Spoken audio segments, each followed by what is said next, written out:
Assalamualaikum everyone, this is Alishqa Sajjad. Today we are going to start mass defect and binding energy. As I promised that I will be completing a full series of nuclear physics in 2 days. So as I defined earlier, nuclear physics is the branch of physics that deals with nucleus and its constituents.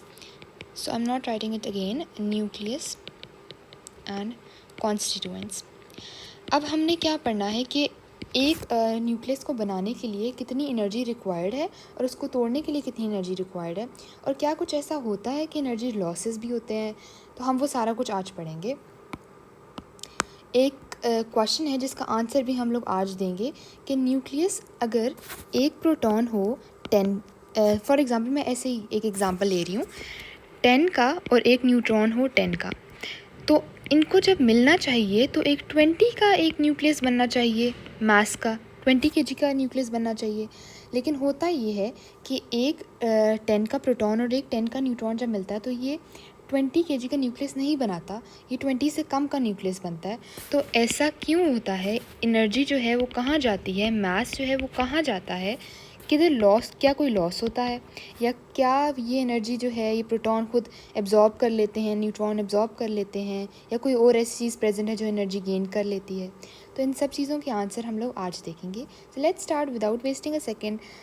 अच्छा जी, यहाँ पर आप लोगों को पता है कि जो हमारा एटॉमिक नंबर होता है वो रिप्रेजेंट किया जाता है जी से और वो नंबर ऑफ़ प्रोटॉन्स होते हैं। हमारा जो मास नंबर होता है वो रिप्रेजेंट किया जाता है ए से और वो हमारा होता है number of protons plus neutrons. हमारा ये लास्ट वीडियो में मैंने मास स्पेक्ट्रोग्राफी में एक क्वेश्चन पूछा था कि हमारा न्यूट्रॉन का मास ज़्यादा होता है प्रोटॉन का या फिर इलेक्ट्रॉन का। तो अप्रॉक्सीमेटली अगर मैं बात करूँ तो जनरली हम लोग यही लेते हैं कि प्रोटॉन और न्यूट्रॉन का मासेस जो हैं वो इक्वल हैं अप्रॉक्सीमेटली।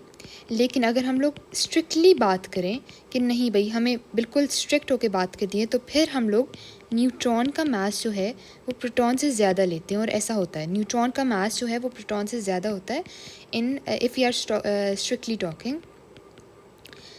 हमारा जो मास नंबर होता है we know that it is sum of proton plus neutron. और हमारा जो एक प्रोटॉन का मास होता है, मैं वो भी यहाँ लिख देती हूँ ताकि हमें आगे जाके मुश्किल ना हो, वो होता है 1.00727। और हमारा जो न्यूट्रॉन का मास होता है वो होता है 1.00866। तो यहाँ से भी आपको पता चल रहा होगा कि न्यूट्रॉन का मास ज़्यादा है और प्रोटॉन का मास कम है। और इलेक्ट्रॉन की तो हम अगर बात करें वो तो न्यूक्लियस से हमारे बाहर चले जाता है, तो वो हम लोग फिर बात न्यूक्लियर फिज़िक्स की नहीं करेंगे, वो बात कहीं और चली जाएगी, वो एटॉमिक फ़िज़िक्स की बात हो जाएगी। अगर हम लोग इलेक्ट्रॉन की बात करें तो इलेक्ट्रॉन तो सबसे छोटा होता है, it is a very minute particle. तो ये जो इलेक्ट्रॉन है इसकी तो बात हमने यहाँ करनी ही नहीं है क्योंकि हम लोग न्यूक्लियर फिज़िक्स की बात कर रहे हैं। तो ये मैंने आपको मैसेज बता दिए हैं एएमक्यू में, वन एटॉमिक मास यूनिट में। अब मैं आपको मैसेज बता देती हूँ केजी में। तो एक सिंगल न्यूट्रॉन का मास केजी में होता है, ये आप लोग साथ साथ नोट करते जाएं क्योंकि ये आगे जाके मास डिफेक्ट में हमें काम आनी है। 1.674 × 10⁻⁻27 kg ये न्यूट्रॉन का मास है। और एक सिंगल प्रोटॉन का मास होता है 1.672 × 10⁻⁻27 kg। अब देखिए इसमें कितना छोटा सा डिफरेंस है 74 और 72 का डिफरेंस है। तो हमें साफ नज़र आ रहा है कि न्यूट्रॉन का मास प्रोटॉन से ग्रेटर है। इसके बाद हमारे पास एक बात आती है कि मास डिफेक्ट दरअसल है क्या। इसको अगर मैं डिफ़ाइन कर दूँ, सिंपल अल्फाज में डिफ़ाइन कर देती हूँ कि द डिफरेंस बिटवीन, आप लोग साथ साथ नोट करते जाएं, the difference between the mass of nucleus and sum of mass of nucleon composing the nucleus is called mass defect। अब इस डेफिनेशन को मैं आपको एक्सप्लेन करती हूँ with the help of helium nuclei, जिसमें आप लोगों को पता है कि 2 प्रोटॉन और 2 न्यूट्रॉन होते हैं। एक प्रोटॉन ये है, एक प्रोटॉन ये है, एक न्यूट्रॉन ये है, एक न्यूट्रॉन ये है। चारों को मैंने मिलाया और एक न्यूक्लियस बनाया जिसमें 2 प्रोटॉन और 2 न्यूट्रॉन हैं। होना तो ये चाहिए था कि 2 प्रोटॉन और 2 न्यूट्रॉन की जितनी भी मास है वो इस मास, ये सारा जब ये मिले तो ये एक बड़ा मास बने। लेकिन होता ये है कि एक प्रोटॉन अगर हम लोग इनको सेपरेट करें तो इनके मैसेज ज़्यादा हैं, यानी कि अगर इसका 10 है, इसका 10 है, इसका 10 है, इसका 10 है, for example just taking an example, तो इसका 40 नहीं होता, 40 से कम बन रहा है। तो ऐसा होता क्यों है? ये जो हमारा मास है ना, वो कुछ, पहले मैं आइडियल कंडीशन लिख देती हूँ कि होना तो ये चाहिए था, आइडियली होना तो ये चाहिए था कि जो सम ऑफ न्यूक्लियस है मास का, वो होना चाहिए था मास of proton plus mass of other proton plus mass of neutron plus mass of other neutron, वो इनके इक्वल आना चाहिए था। ये हमारी आइडियल कंडीशन होनी चाहिए थी और ये ट्रू होनी चाहिए थी। लेकिन हमने देखा कि जो मेरा पिछला लेक्चर था वो था मास स्पेक्ट्रोग्राफी पर। मास स्पेक्ट्रोग्राफी या मास स्पेक्ट्रोमेट्री से हमें ये पता चला, एक्सपेरिमेंटली हमने एक एक्सपेरिमेंट किया जिससे हमें पता चला कि भाई ऐसा तो नहीं होता, जो इंडिविजुअल मासेस हैं वो ज़्यादा हैं as compare to mass of nucleus. Mass of nucleus जो है वो हमारा लेस है as compare to mass of proton plus mass of proton plus mass of neutron plus mass of neutron. तो हमारा इंडिविजुअल जो कलेक्टिवली मास ऑफ न्यूक्लियस है वो कम आ रहा था। तो ये जो एनर्जी है ये गई कहाँ? सवाल ये था, ये एनर्जी जो है या ये मास जो है ये कहाँ गया है? तो ये जो मास है ये लॉस हो गया है वाइल कंपोजिंग द न्यूक्लियस। हम कोई भी चीज़ बनाते हैं तो उसमें एनर्जी लगती है, और हम कोई भी चीज़ तोड़ते हैं तो उसमें भी एनर्जी लगती है। तो जब हमने इसको कंपोज किया, बनाया, तो एनर्जी लगी, यानी कि मास जो है वो कुछ लॉस हो गया। तो अभी तक तो हम यही सोचते हैं कि कुछ मास जो है वो लॉस हो गया इसको बनाते वक्त, लेकिन शायद आगे जाके कोई एक्सपेरिमेंटल काम आ जाए जिससे पता चल जाए कि शायद कोई और पार्टिकल भी है शायद अंदर, तो वो बात की बात है। लेकिन अभी हमारे लिए यही है कि जो मास है वो लॉस हो गया वाइल कंपोजिंग इट। अब मैंने यहाँ पर आपको जो एग्ज़ाम्पल दी थी उसको मैं मैथमेटिकली प्रूफ करके दिखाती हूँ आपको। मैंने कहा 2 प्रोटॉन और 2 न्यूट्रॉन, इनका सम करना है और वो इक्वल होना चाहिए था मास ऑफ न्यूक्लियस के, लेकिन वो मास ऑफ न्यूक्लियस कम निकला। अब एक प्रोटॉन का मास मैंने ऊपर बताया था कितना होता है, ये देखें यहाँ पर मैंने बताया, ये 1.00727 और 1.00866 न्यूट्रॉन का होता है। इन दोनों को सम कर देते हैं तो 2 प्रोटॉन का कितना होगा, दोनों को प्लस कर दें तो 2.0145 और न्यूट्रॉन का सम कर दें तो 2.01732। अब इन दोनों का अगर मैं सम करूं तो वो बनता है 4.03186, लेकिन आता कितना है हमारा न्यूक्लियस का मास? ये होना चाहिए था, ये आइडियल कंडीशन होती है कि ऐसा होना चाहिए था, लेकिन हुआ क्या कि मास आ गया 1.00153। जब मैंने दोनों को कंपोज किया तो हीलियम न्यूक्लियाई इतने का आ गया। तो इसका मतलब है कि कुछ एनर्जी डिफरेंस जो है वो लॉस हो गया, और वो एनर्जी डिफरेंस कितना है, इन दोनों को माइनस कर दो तो 0.03033 AMU। तो इतना डिफरेंस जो है वो लॉस हो गया, इतनी मास लॉस हो गया, इतनी एनर्जी लॉस हो गई हमारे इन दोनों को बनाते वक्त। यहाँ पर हमने स्पेसिफिकली हीलियम की बात की थी। मैं बात कर सकती हूँ कि एक जनरली मैं बात करूँ, अगर एक फार्मूला बनाती हूँ, आपने पढ़ा हुआ Einstein's mass energy equation mc²। तो delta m is equals to mass of proton plus mass of proton plus mass of neutron plus mass of neutron. अभी मैं स्पेसिफिकली हीलियम की बात कर रही हूँ, इसके बाद मैं जनरल एक डेरिवेशन करूँगी। ये टोटल जो हमारा मास था, इसको मैं मास ऑफ न्यूक्लियस से माइनस कर दूं, जितना न्यूक्लियस का आया टोटल, तो ये हमारे पास आ जाएगा डेल्टा m, जितना उसका मास है, 2 mass of proton 2 mass of neutron. ऐसे लिख सकती हूँ मैं इसको, क्योंकि 2 मास ऑफ प्रोटॉन है 2 मास ऑफ न्यूट्रॉन है, माइनस मास ऑफ न्यूक्लियस। तो ये मेरे पास डेल्टा m आ जाएगा। To generalize this term this equation I am going to use this. अच्छा, यहाँ पर मैं जनरलाइज लिखती हूँ, ये सिर्फ मैंने हीलियम के लिखी है ना। अच्छा, यहाँ पर जनरलाइज टर्म लिखूँ अगर मैं, तो delta m is equals to, हमें पता है कि मास ऑफ जो प्रोटॉन होता है उसको हम रिप्रेजेंट करते हैं, एटॉमिक नंबर होता है हमारा, और ZMP प्लस न्यूट्रॉन जो होता है वो हमारा इस तरह रिप्रेजेंट होता है, और मास ऑफ न्यूट्रॉन से मल्टीप्लाई कर दें। इसके बाद mc² होता है, ये भी हमें पता है, लेकिन अभी हम लोग mc² नहीं लगा रहे, माइनस मास ऑफ न्यूक्लियस। अभी मैंने सिर्फ इस इक्वेशन को जनरलाइज किया है। Delta M is equals to Z M P plus, अब न्यूट्रॉन जो है वो atomic number mass number minus atomic number होता है, हमें ये भी पता है, हम इस तरह लिख सकते हैं। और मास ऑफ न्यूट्रॉन से मल्टीप्लाई कर दी मैंने, इसको यूं करके लिख दिया है माइनस मास ऑफ न्यूक्लियस। हमें पता है एटॉमिक नंबर जो होता है वो जी प्लस एन होता है, और जो न्यूट्रॉन नंबर होता है वो ए माइनस जी होता है। अब हम लोग निकालेंगे बाइंडिंग एनर्जी, जो मैंने एम सी स्क्वायर की बात की थी। यहाँ मैंने अभी डेल्टा एम निकाला, ये मेरी इक्वेशन आई है डेल्टा एम की।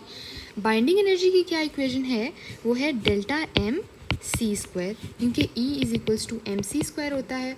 बाइंडिंग एनर्जी को मैं डिफ़ाइन भी कर देती हूँ। बाइंडिंग एनर्जी 3 से 4 तरह डिफ़ाइन हो सकता है, क्योंकि ये वही अभी मैं नहीं बताती, इसके बाद में डेरिवेशन करने के बाद बताती हूँ, वरना आप लोग कन्फ्यूज़ हो जाएंगे।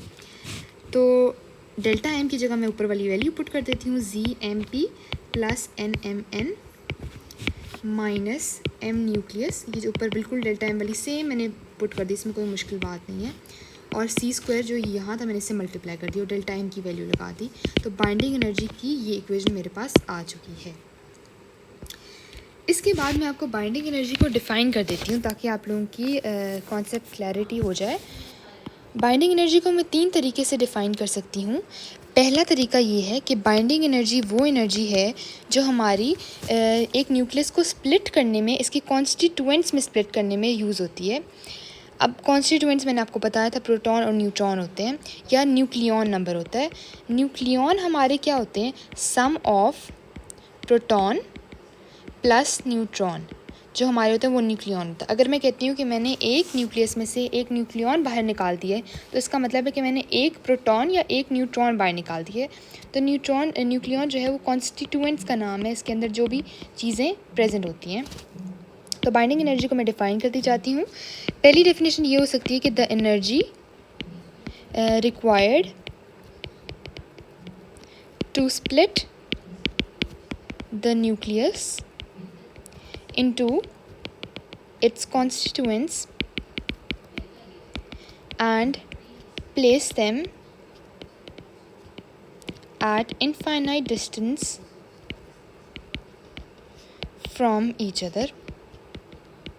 मतलब कि उनको सेपरेट कर दिए, उनके प्रोटॉन न्यूट्रॉन को अलग अलग कर दें और उनको इनफाइनाइट डिस्टेंस पे रख दें, तो ये इस बाइंडिंग एनर्जी होगी।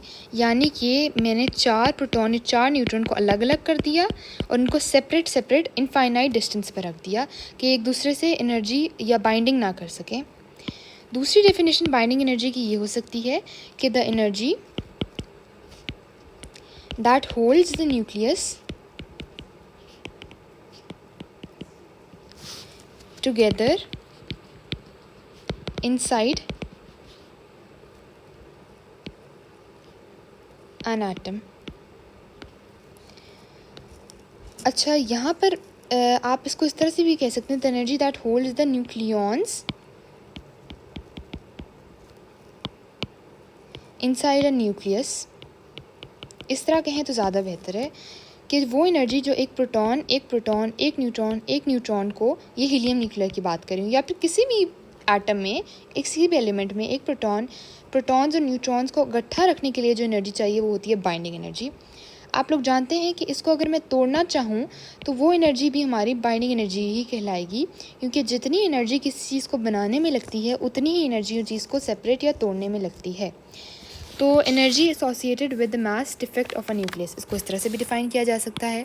इसको भी लिख देती हूँ मैंने यहाँ पर, energy associated with the mass defect of a nucleus. तो जो एनर्जी हमारी गायब होगी, या आप कह सकते हैं कि जो हमारी एनर्जी लॉस होगी, उसको हम कहते हैं कि ये मास डिफेक्ट है, इतना मास हमारा चला गया है या गायब हो गया है मास जो है। अब आप लोगों को मैं एक एग्जांपल से भी समझाती हूँ ताकि ज़्यादा कॉन्सेप्ट क्लैरिटी आ जाए।